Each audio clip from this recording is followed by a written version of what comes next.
Assalamualaikum warahmatullahi wabarakatuh. Perkenalkan, kami dari SMK Negeri 4 Kolaka Utara, kelas 10 TKJ 1, perwakilan dari kelompok 3 akan menjelaskan bagaimana proses kedatangan Islam ke Nusantara. Yuk simak.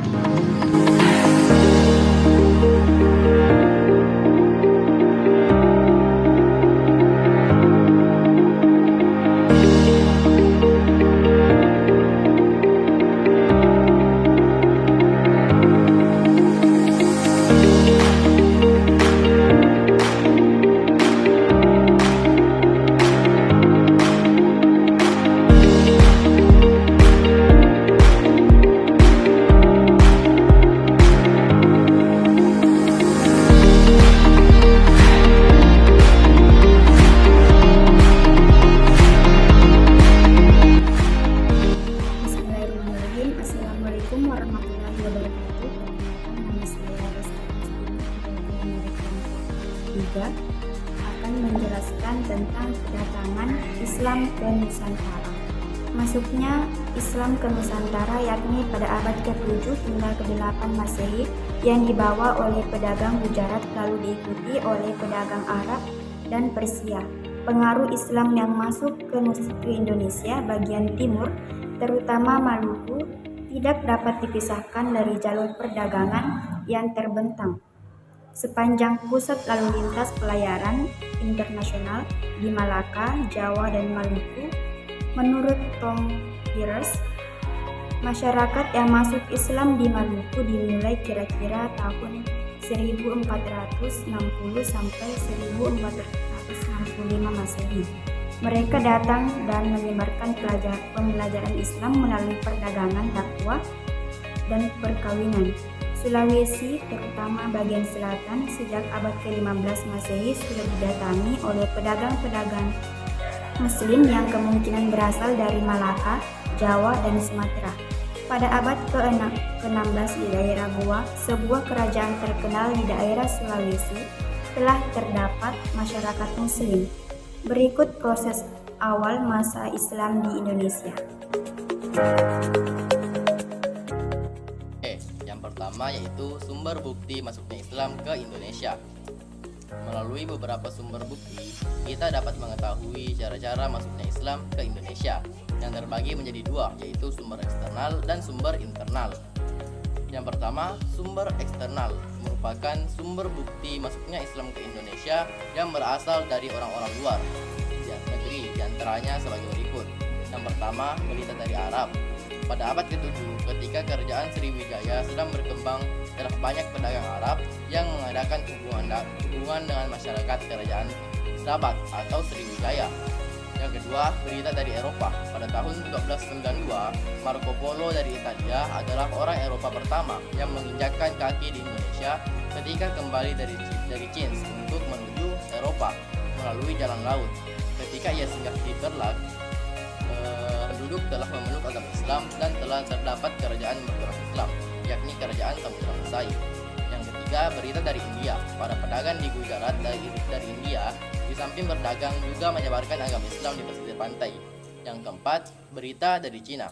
Dikatakan oleh Ma Huan atau yang sekretaris Laksamana Ching Ho bahwa pada tahun 1400 telah ada pedagang-pedagang Islam. Yang kedua yaitu sumber internal.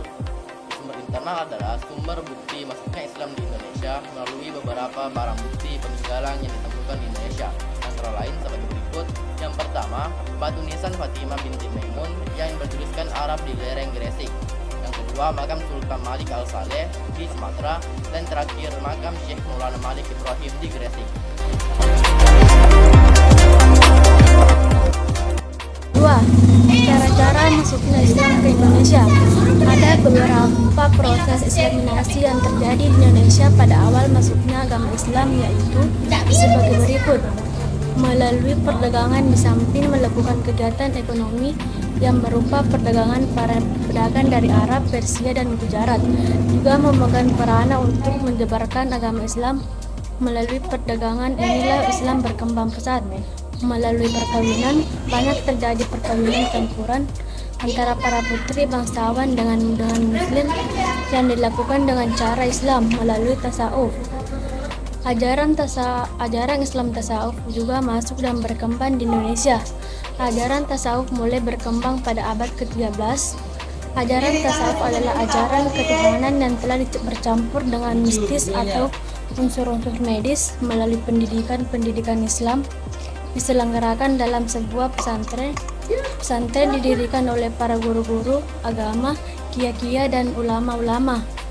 Melalui dakwah, proses islaminasi di Jawa melalui dakwah dilakukan oleh kelompok para wali yang dikenal sebutan Wali Songo. Wali artinya wakil atau utusan.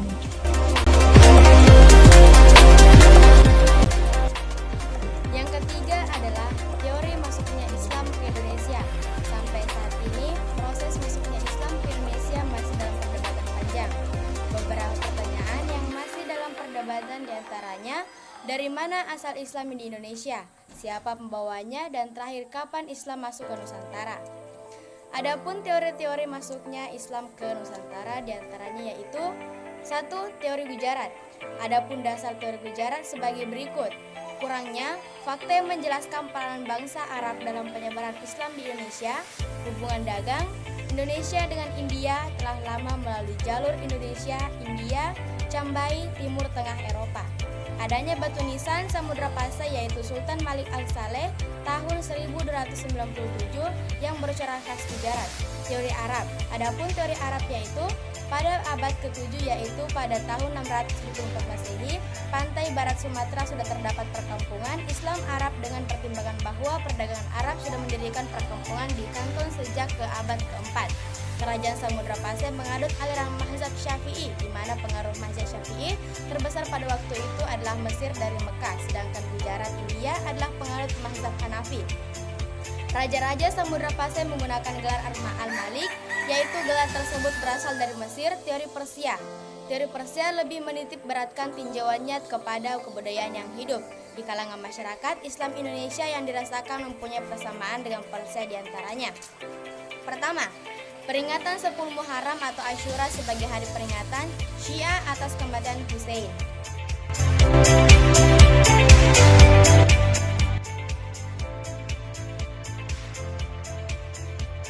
Bagian B adalah Islam dan jaringan perdagangan antar pulau. Jaringan perdagangan dan pelayaran antar pulau di Nusantara terbentuk karena antar pulau saling membutuhkan barang-barang yang tidak ada di tempatnya. Pada masa ini, cara perdagangan dilakukan melalui sistem barter atau tukar-menukar barang dengan barang. Kepulauan Indonesia memiliki peran besar dalam perdagangan dan pelayaran di Asia Tenggara sampai abad ke-18. Pola perdagangan dan pelayaran antar pulau di Indonesia, pusat-pusat perdagangan, serta jalur pelayaran sebelum jatuhnya Malaka, pusat-pusat perdagangan serta jalur pelayaran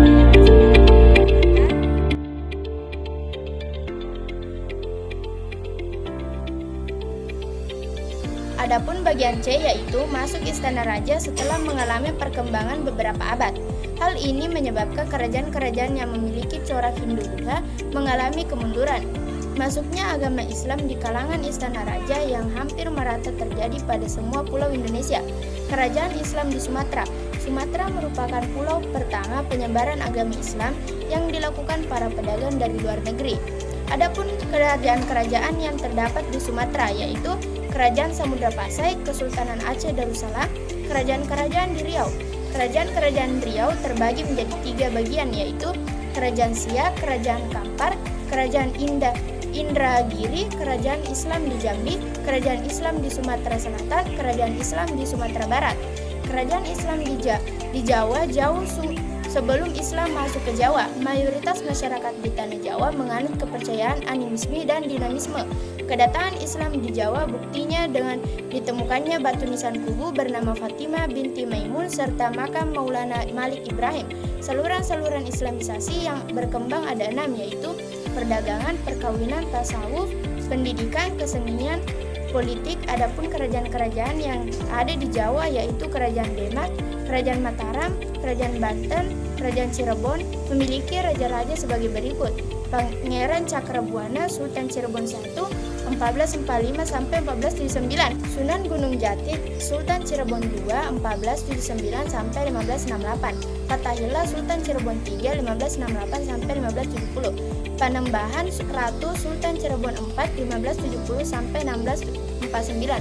Penambahan Ratu II atau penambahan Giralaya Sultan Cirebon V 1649 sampai 1677. Kerajaan Islam di Kalimantan. Berikut beberapa kerajaan-kerajaan yang bercorak Islam di Kalimantan. Kerajaan Bandar, Kerajaan Pontianak, Kerajaan Islam di Sulawesi. Adapun kerajaan-kerajaan yang ada di Sulawesi Selatan yaitu Kerajaan Gowatalo, Kerajaan Wajo, Kerajaan di Maluku Utara. Pada abad ke-15, para pedagang dan ulama dari Maluku dan Jawa menyebarkan Islam ke Maluku. Kerajaan Islam di Papua. Adapun beberapa teori yang menjelaskan mengenai kedatangan Islam ke Papua, yaitu sebagai berikut. Teori pertama menjelaskan bahwa kedatangan Islam di Papua dibawa oleh mubalik asal Aceh yang bernama Abdul Ghaffar. Teori kedua menjelaskan bahwa Syafir Muaz Al-Katan adalah seorang sufi yang membawa agama Islam ke tanah Papua, tepatnya di Jazirah Onin atau di daerah Patimunin. Fak-fak teori ketiga menjelaskan bahwa pedagang-pedagang dari Bugis melalui Pulau Seram Timur dari Banda melakukan perkembangan Islam di Pulau Papua, khususnya di daerah Fak-fak dan sekitarnya. Teori keempat menjelaskan bahwa Islam di Papua berasal dari Pulau Bacan. Teori kelima mengatakan bahwa Islam di Papua berasal dari Maluku Utara atau kekuasaan kerajaan Ternate dan Tidore. Teori keenam, Islam memasuki seluruh wilayah Nusantara, termasuk di daerah Nusa Tenggara. Kerajaan Islam di Nusa Tenggara. Islam memasuki seluruh wilayah Nusantara, termasuk di daerah Nusa Tenggara. Adapun kerajaan-kerajaan di Nusa Tenggara yaitu Kerajaan Lombok dan Sumbawa, Kerajaan Bimo. Bagian D ada akulturasi dan perkembangan budaya Islam. Islam masuk ke Indonesia dengan jalan yang melalui kontak yang terus-menerus tanpa adanya suatu paksaan dari apapun. Banyak masyarakat Indonesia kuno yang akhirnya tertarik dan menyertakan diri masuk ke dalam Islam. Berikut adalah akulturasi yang dapat dilihat, yaitu diantaranya poin pertama ada seni bangunan. Jika bangunan dari masa Hindu Buddha yang berupa candi, maka seni bangunan Islam yang menonjol adalah masjid kuno. Di Indonesia tidak memiliki bangunan menara yang berfungsi sebagai tempat pengeras suara azan. Dilihat dari arsitekturnya, masjid-masjid di kuno di Indonesia menampakkan gaya arsitektur asli Indonesia dengan ciri-ciri yaitu yang pertama atapnya berbentuk tumpang, yang kedua ada serambi di depan atau di samping, yang ketiga tidak dilengkapi dengan menara, yang keempat ada kolam atau parit di bagian depan atau samping, yang kelima letak biasanya dekat dengan istana. Poin kedua ada seni ukir. Akulturasi bidang ini terlihat pada seni kaligrafi atau seni khot. Adapun fungsi seni kaligrafi yaitu motif batik, hiasan pada masjid-masjid, keramik, keris, nisan, dan sebagainya. Poin ketiga ada aksara dan seni sastra. Tersebarnya agama Islam di Indonesia telah berpengaruh terhadap bidang aksara atau tulisan, yaitu masyarakat mulai mengenali tulisan Arab. Dalam seni sastra yang berkembang pada awal periode Islam adalah seni sastra yang berasal dari perpaduan sastra pengaruh Hindu-Buddha dan sastra Islam yang banyak mendapat pengaruh Persia.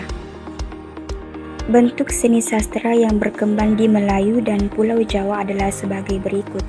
Yang pertama, hikayat, yaitu cerita atau dongeng yang berpangkal dari peristiwa atau tokoh sejarah. Yang kedua, badat, adalah kisah rekaan pujangga keraton yang sering dianggap sebagai peristiwa sejarah. Yang ketiga, suluk, adalah kitab karya sastra yang menjelaskan soal-soal tasawuf. Yang keempat, primbon, adalah hasil sastra yang dengan suluk karena berbentuk kitab yang berisi ramalan-ramalan keajaiban dan penentuan hari baik atau buruk. Poin keempat ada kesenian. Berikut adalah contoh dari kesenian yang bernafaskan Islam.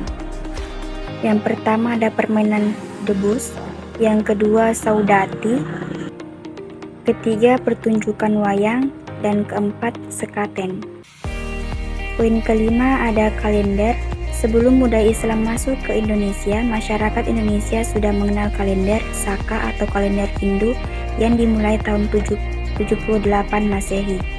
Dalam kalender Saka ini ditemukan nama-nama dasaran hari seperti hari Legi, Pehing, Pen, Wage, dan Kliwon. Pada kalender Jawa, Sultan Agung melakukan perubahan pada nama-nama bulan seperti Muharram diganti dengan Syuro dan lain-lain.